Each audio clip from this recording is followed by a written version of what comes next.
Good early offense there for Hong Kong Eastern. McKinney on the reverse. McKinney with the birthday special. Preston knows behind the back, the spin, and here's the shot from Preston. It's double-header duels in ABL Sunday action as the Black Bears and Mono Vampire take big wins. We'll talk about both of those games on the latest episode of ABL Recap.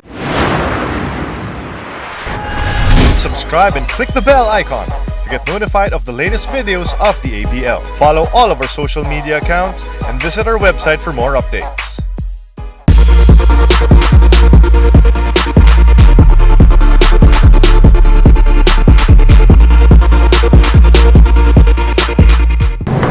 Once again, we'd like to thank all of you for joining us for this latest episode of ABL Recap. You've got Yo Sarmenta together with me, Chuck Araneta, breaking down both games happening in Sunday evening on ABL Action. We begin with the first one, Yo, as the Macau Black Bears take the win against Hong Kong Eastern in impressive fashion, 97-80. That's now 2 straight losses by Hong Kong Eastern just when we thought that they were finally on the upswing. And for Macau, it's a roller coaster once again. Win-loss, and now they get the win. Well, for Hong Kong, the glaring problem is the consistent shooting. When they in their wins, you check out their 3-point shooting, you check out their field goal percentage. In their losses, that's when you really start to dig in the production of the locals, the 3-point shooting, when they hit their shots. I think that in this game, they had a scoring drought the second and third period. You can't have that against a team like the Black Bears.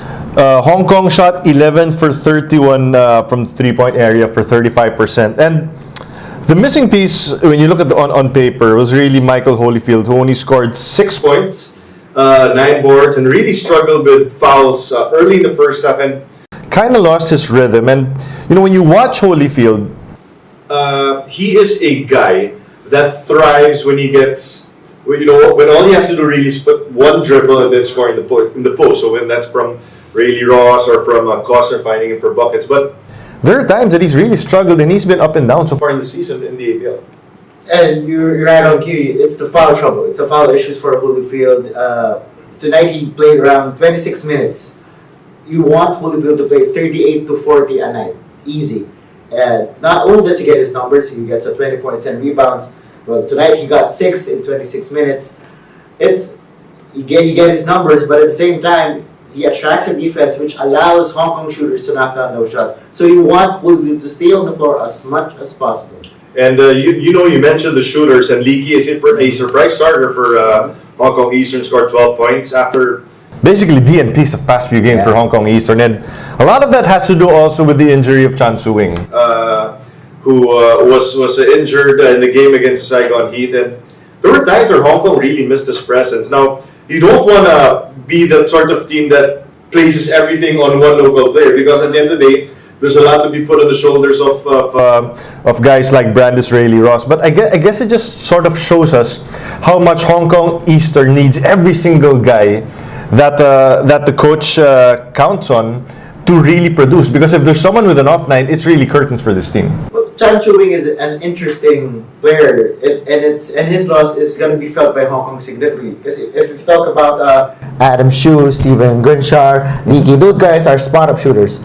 They're not really dribble drive players. Chan Su-wing can take the ball to the hole. I think you saw in the previous game before he got injured, he was taking guys off the dribble, baseline. You could check out all those highlights. He got some behind the back dribbles. So you miss that kind of penetration from a local. And now all the pressure is going to go on Brandis Rayleigh Ross to attack and penetrate for his team. Right. Well, we wish all the best, of course, to Chan Su-wing. Wish him the best for speedy recovery. Now on the other side for the Black Bears, boy, this McKinney, Mike McKinney and Kenny Manigault, the most high-scoring duo in the ABL today, and they showed it once again. McKinney scoring a game-high 30 points, and then Manigault with 27. When these two are on, if you are unable to stop or slow down or make things uncomfortable for at least one of them, it is just so hard to beat the Black Bears. Well, if they get like around 60 points a game, it's really tough. And you see tonight, they combined 57 points. Their other world import, Hannibal, only scored 10. So you have that luxury for the Black Bears, and they need that because if you look at the bench points, they got None. But again, Literally none. you take the good with the bad. If you're Macau, you take McKinney's 30, you take Manigault's 27, coming off a career game, mind you. So take the good with the bad. That's the Black Bears. And this was also Jason Hannibal's first game with the Black Bears. He replaced Brandon Edwards, and Hannibal scored 10 points and 13 rebounds. And not a lot of time to practice with the Black Bears. And there were times where it kind of showed where he was still uncomfortable with his team. But at least, like the drop off so far from what we've seen from Edwards to Hannibal, it's not going to be as big because they sort of play the same type of game. They're very they're very tall. They're strong in the paint. So, not a bad start for Hannibal considering a double-double already in the first game. Yeah, we've learned that Hannibal just came and joined the team late last night. So no official practice yet and all that. But if you're the Black Bears, you don't really want to get a guy who can get like 30 points, 20 rebounds for the center. You got two of those. Because you got McKinney and Manigault. So what you're looking for Hannibal is just that steady presence, especially on the defensive end. Right. And before he got injured, that was Brandon Edwards. Well, that is the Black Bears that climbs to 6 wins and 7 losses. They snapped their 2-game losing skid, while Hong Kong Eastern falls to 3-6. And they are still trying to stay within striking distance of the Singapore Slingers, currently in 8th place. And the second game of Sunday night action, it is Mono Vampire winning in the battle of the two top teams in the ABL standings, at least as of today. They win 102-89. And the stand-on performer once again for Mono Vampire was the duo of Mike Singletary and Michael Morrison, also playing his best game so far with Mono Vampire. Right, okay. That was his best game since suiting up for Mono Vampire, since replacing Ryan Watkins. And I think by now he's getting more accustomed to what his coach wants and what his teammate wants. And of course, Singletary is just providing consistent numbers all throughout the season. How do you like the move of but moving Lamb to the starting lineup and then Moses Morgan sort of your spark plug scorer coming off the bench? It's very interesting. To start the season, Tyler Lamb actually came off the bench for several games until the change in the world import between Morrison and Watkins. And I think their first game they lost. Lamb started and Morgan came off the bench, and I believe you could tell that was just a really adjustment period. Right. By now, Lamb is too good of a player not to get his numbers, even though he's starting or coming off the bench. But if you're Mono, it's a tough decision. Who do you want off the bench? Is it Tyler Lamb? Is it going to be Moses Morgan? And don't forget that they also have Freddie Lish. So they have a lot of weapons, and which is a good problem to have in the ABL. So it's a matter of who do you want at the most in the game. Yeah, well, Knowles also, shout out to Preston Knowles, finished with 17 points, 6 rebounds, and 7 assists, while Singletary had 23, 8, and 7. Boy, I keep saying this every single game. Mike Singletary just the most, arguably, if not the most consistent world import we have in the ABL this season. What you love about Singletary, even though he doesn't get his points like maybe in consistent stretches, but he gets those in bunches.